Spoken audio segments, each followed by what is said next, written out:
Hi, Vadko. My name is Mike. I'm one of the student PAs that saw you on your last visit, and I am back to talk to you about some of the behaviors we discussed. And I know this can be a hard topic to talk about, but some of the things like the sexual activity just seemed a little bit risky, and I just wanted to go over some things with you.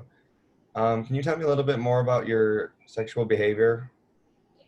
Well, I like to sleep party. I like to sleep with a couple people here and there. I mean, based on my job, I like pretty much party almost like 3, 4 times a week. And I have the occasional hookup. Hmm.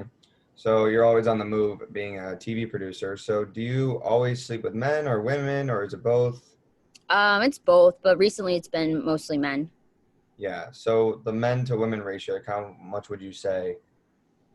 Probably more men than women. Maybe 10 to 2. Okay. And when you're with the male, are you usually the penetrator or not? I am. I am. Okay. And then when you are engaging in sexual activity, what is the contraception use like? Like, do you guys use condoms? Are the women on birth control? Do you know of?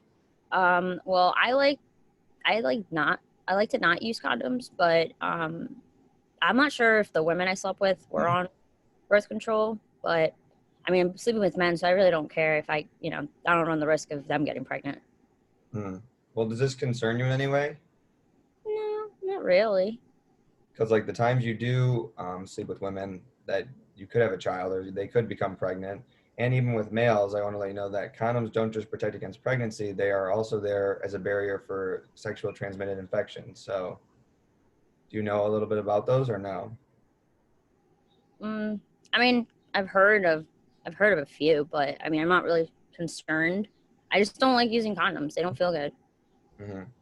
Yeah, and that is a common side effect of them. But I just want to let you know too, with condoms, there are different types of condoms too. Like when you engage in oral sex, there's like flavored condoms.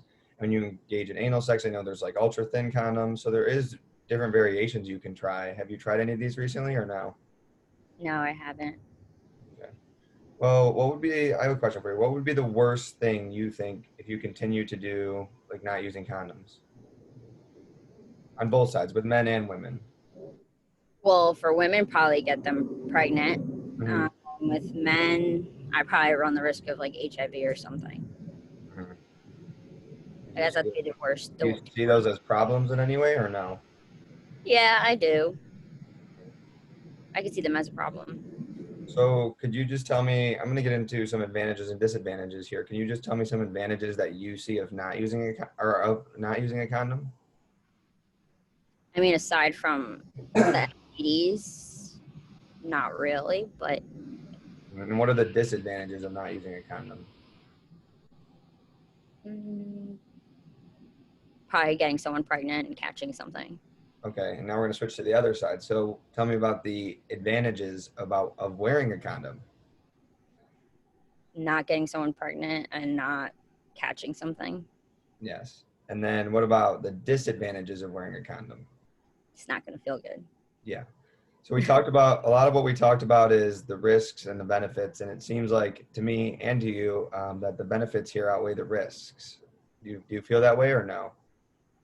Yeah, it's just, when you're partying, you don't think about all this stuff.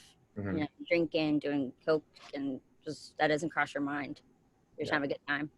Well, the thing that's great with condoms is they are cheap. I know you can get like 50 of them for like $10 at a local Walmart. So if you did like go out one day on a Monday and like buy a whole surplus of condoms and just keep one in your wallet or keep one in your car, at least a couple times a week, we can hopefully try to like set a goal that like you can at least use a condom.